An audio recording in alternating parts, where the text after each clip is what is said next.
Hello students, we are going to read chapter 1 Resources and Developments of Geography class 10th. Student, this is the first video of this chapter and you have read something related this chapter in class 8th. In this chapter you will read about the resources and degradation of resources, conservation of resources, and in the end you will read about soil and its distribution. You are going to look first of all here the definition of resources. Everything which is available in the environment that can be used to satisfy our needs provided it is technologically accessible, economically feasible and culturally acceptable can be called resource. Simple words में हम कह सकते हैं कि वो सभी चीज़ें जो हमारी ज़रूरतों को पूरा करती हैं उन्हें हम रिसोर्स कहते हैं। लेकिन यहाँ पर इस डिफिनीशन में कुछ शर्त रख दिया गया है। First condition is that should be technologically accessible. कोई भी वस्तु जिसके बारे में हमें जानकारी है लेकिन उसके लिए उसको रिसोर्स में परिवर्तित करने के लिए टेक्नोलॉजी होनी चाहिए। अगर टेक्नोलॉजी का डेवलपमेंट नहीं हुआ है उसके लिए तो वो रिसोर्स नहीं है। इकोनॉमिकली फिजिबल, किसी भी वस्तु को खरीदा जा सके और वस्तु को इतने महंगे में न खरीदा जा सके कि उसका प्रयोग उसकी कीमत के बराबर हो। एंड कल्चरली एक्सेप्टेबल, कोई भी वस्तु जिसको हमारी संस्कृति मान्यता देती हो, जिसको सभी लोग एडॉप्ट कर सकते हों, वही रिसोर्स कहलाने का हकदार है, अन्यथा हम उसको रिसोर्स नहीं कह सकते हैं। They has given the classification of resource with the medium of flow chart. You are looking here, resources is divided into natural and human resources and that is further divided natural resource in renewable resource and non-renewable resource.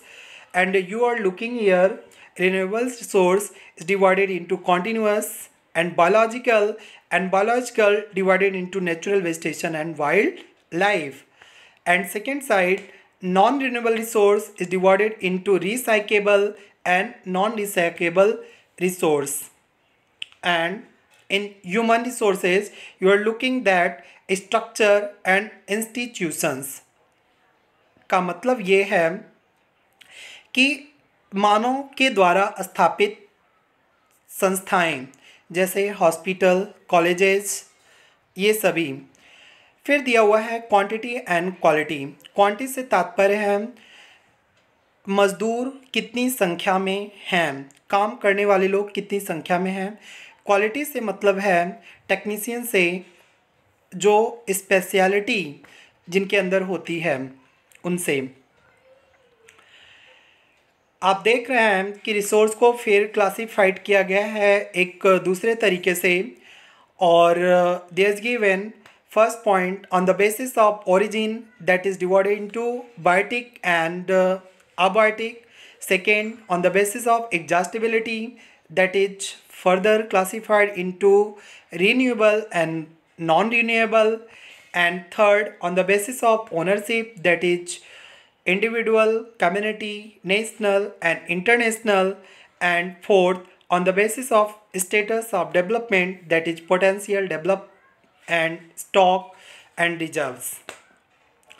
Now we will look one by one to each. First on the basis of origin, you are looking here biotic resource and abiotic resource. You are well known with these things कि living thing that is known as biotic and non-living thing that is known as abiotic. And there is given the example of biotic resource human beings, flora, fauna, fish, livestock, etc. And in abiotic resources they are given rocks, minerals, etc. Second on the basis of exhaustibility. Exhaust होने से मतलब है क्षय होने से, क्षय होना मतलब नष्ट होना। कुछ ऐसे रिसोर्सेज होते हैं जो पूर्ण रूप से नष्ट हो जाते हैं और उनको दोबारा प्राप्त नहीं किया जा सकता है, लेकिन कुछ ऐसे रिसोर्स होते हैं जिनको जो एक बार नष्ट हो जाए तो उसको दोबारा प्राप्त किया जा सकता है। ऐसे रिसोर्स जिनको दोबारा प्राप्त किया जा सकता है उनको रिन्यूएबल रिसोर्स कहते हैं। देखिए दिया है, resources which can be renewed or reproduced by physical, chemical और मैकेनिकल प्रोसेस। एग्जाम्पल के तौर पर दिया है विंड, फॉरेस्ट, वाटर, सनरेज। ये सभी, इन सभी चीज़ों को दोबारा प्राप्त किया जा सकता है, रिन्यू किया जा सकता है। Second, non renewable resource, resources which take millions of year in their formation. ये ऐसे रिसोर्स हैं जिनको बनने में लाखों करोड़ों वर्ष लग जाते हैं और आज के समय में इन रिसोर्सेज का लोग आवश्यकता से अधिक प्रयोग कर रहे हैं, जिससे इसको समाप्त होने में ज़्यादा समय नहीं लगेगा। तीसरा दिया है on the basis of ownership.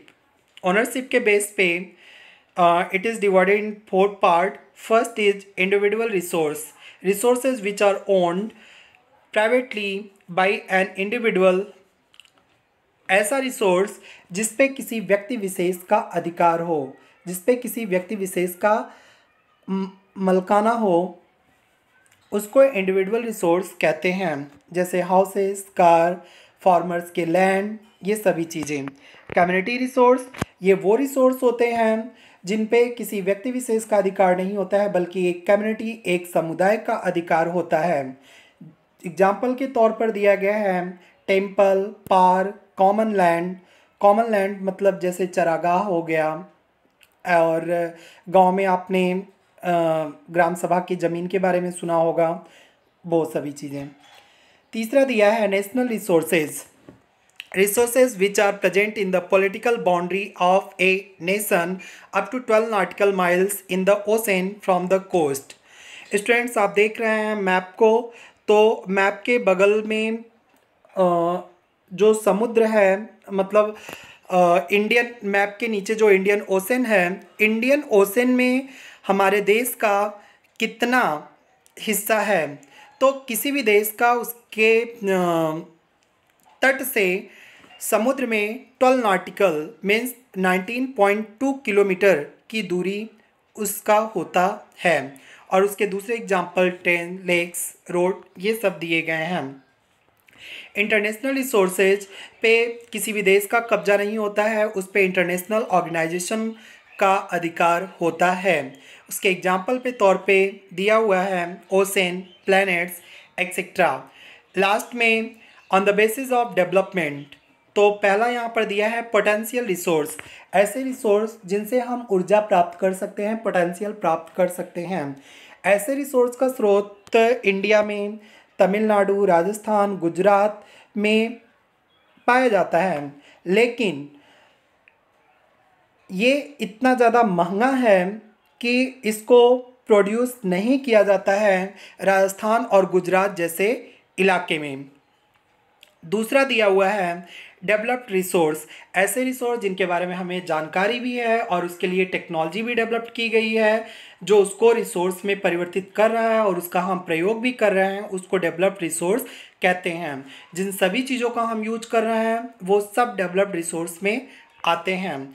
Stock resource, ये ऐसे रिसोर्स हैं जिनके बारे में हम जानते हैं लेकिन टेक्नोलॉजी डेवलप नहीं हुई है उसको रिसोर्स परिवर्तित करने के लिए। जैसे हमको पता है कि समुद्र में पानी खूब है, लेकिन उस पानी का पेयजल के रूप में हमें कैसे प्रयोग करना है, इसके लिए अभी टेक्नोलॉजी डेवलप नहीं हुई है। तो इस तरह से ये एक स्टॉक रिसोर्स है। लास्ट में दिया है रिजर्व रिसोर्स, ऐसे रिसोर्स जिनके बारे में हमें पता भी है, टेक्नोलॉजी भी डेवलप्ड है, लेकिन हम अपने नेक्स्ट पीढ़ी के लिए उसको बचाकर रिजर्व करके रखे हुए हैं, उसको रिजर्व रिसोर्स कहते हैं। जैसे स्टूडेंट आप देखते हैं कि पीडीएस के द्वारा ग्रेन्स वगैरह को स्टॉक किया जाता है फ्यूचर्स के लिए, तो वो रिजर्व रिसोर्स होता है। आज के लिए बस इतना ही। थैंक्स, बाकी नेक्स्ट वीडियो में।